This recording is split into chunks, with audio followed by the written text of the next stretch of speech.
जमशेदपुर यानी steel city, एक ऐसा शहर जिसकी नसों में फौलादी लहू दौड़ता है, जिसकी हकीकत पूरे विश्व के लिए एक सपने को सच करने का पर्याय बन चुकी है।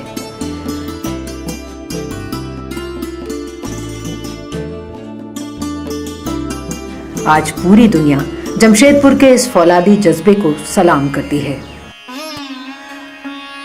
इसकी उपलब्धियों में सिर्फ औद्योगिक सफलता ही नहीं, बल्कि एक अनोखा सांस्कृतिक वातावरण भी है।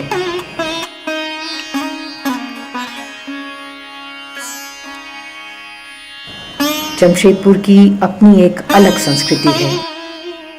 सुबह तड़के जब कंपनी के सायरन की आवाज, मस्जिद से आती अजान, मंदिर और चर्च से आती घंटियों की गूंज और गुरुद्वारे से आती शब्द के सुर की लहरी एक साथ मिलते हैं तो ऐसी स्वर लहरी पैदा होती है जो इस औद्योगिक शहर की भागती दौड़ती जिंदगी को एक ठहराव, एक मजबूती और एक पहचान प्रदान करती है।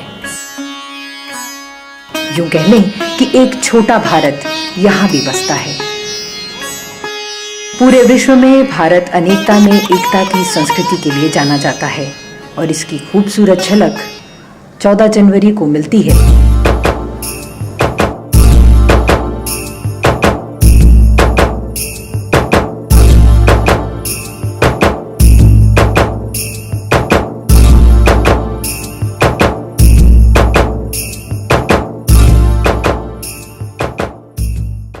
यह दिवस प्रकाश और ऊष्मा के सबसे बड़े स्रोत सूर्य की आराधना को समर्पित है।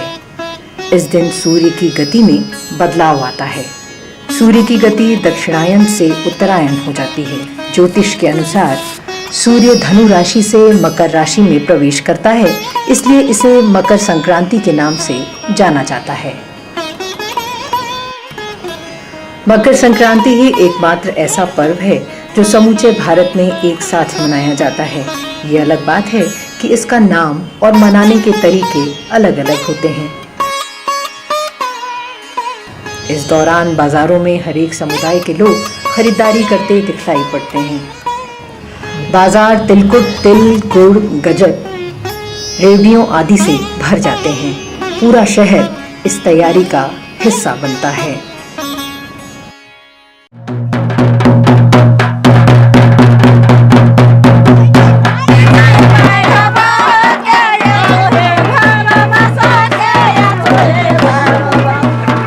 टूसू झारखंड का प्रमुख लोक पर्व है।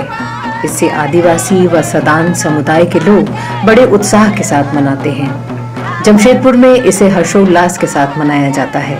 यह पर्व नई फसल कटने की खुशी में मनाया जाता है। टूसू का शाब्दिक अर्थ है कुंवारी, इसलिए इसे कुंवारी लड़कियां विशेष रूप से मनाती हैं। इस दिन सुबह स्नान के बाद टूसू देवी की पूजा की जाती है। टूसू देवी की प्रतिमा के समक्ष युवक युवतियां नाचते हैं।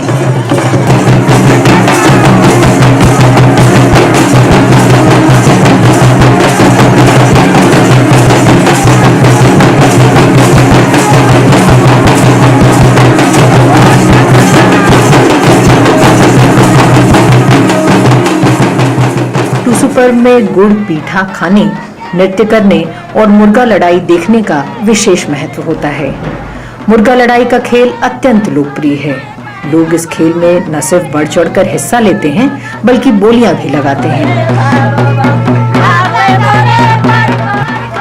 इसी दिन जमशेदपुर शहर से लगभग 20 किलोमीटर दूर पटमदा स्थित सिस्ता गांव में एक अनोखी प्रतियोगिता का आयोजन किया जाता है। इस प्रतियोगिता में सिर्फ कुंवारी लड़कियां ही भाग लेती हैं। चूंकि टूसू पर्व कुंवारी लड़कियों का पर्व माना जाता है, इसलिए यह प्रतियोगिता उन्हीं के लिए समर्पित है। इसके अंतर्गत एक बतख को तालाब में छोड़ दिया जाता है। जो लड़की उसे पकड़ने में सफल होती है, उसे पुरस्कृत किया जाता है। उत्तर भारत के हरियाणा और पंजाब में मकर संक्रांति को लोहड़ी के नाम से जाना जाता है। इस दिन अंधेरा होते ही लकड़ियां जलाकर अग्नि पूजा की जाती है। इसे ही लोहड़ी कहा जाता है। अग्नि पूजा करते हुए तिल, गुड़, चावल और भुने हुए मक्के की आहुति दी जाती है। इस सामग्री को तिलचौली कहते हैं। घर के सारे लोग लोहड़ी के आसपास इकट्ठे होकर उत्साहपूर्वक झूमते और गीत गाते हैं।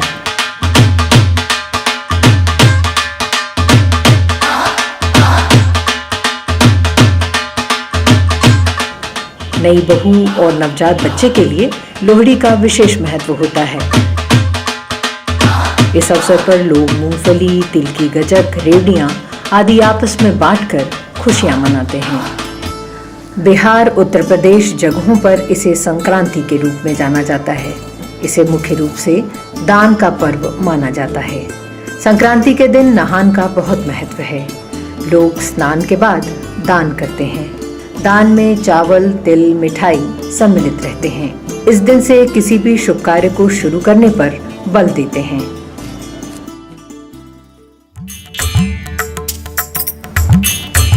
दक्षिण भारत में मकर संक्रांति को पोंगल के नाम से जाना जाता है।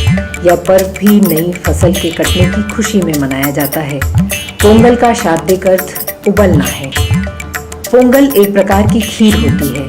यह चावल, दूध, गुड़ से बनाई जाती है। इसे स्नान करने के बाद महिलाएं खुले आंगन में मिट्टी के बर्तन में बनाती हैं। इसके बाद इसे सूर्य देव को चढ़ाया जाता है, जिसे लोग प्रसाद के रूप में ग्रहण करते हैं। इस उपलक्ष्य में घरों को रंगोली से सजाया जाता है, जिसे तमिल भाषा में कोवलम कहते हैं। कोवलम चावल के आटे से बनाया जाता है। कोवलम को तमिल भाषी स्वागत और सौभाग्य का सूचक मानते हैं।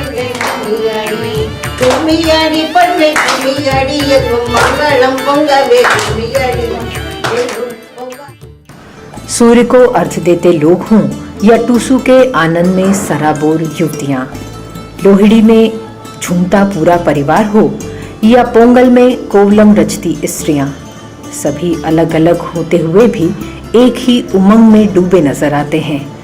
तौर तरीकों में इतनी विभिन्नताओं के बावजूद सभी में हर्ष और उल्लास की भावना एक समान होती है। लौ नगरी में 14 जनवरी का उल्लास देखने लायक होता है। ऐसा लगता है मानो जमशेदपुर में गंगा जमुनी संस्कृति की लहर सी दौड़ गई हो और सारे लोग उस लहर में सराबोर हो गए हों। यह हर्ष और उल्लास एक बार फिर भारत की परिभाषा को दोहराते दिखलाई पड़ते हैं कि हम सब एक हैं।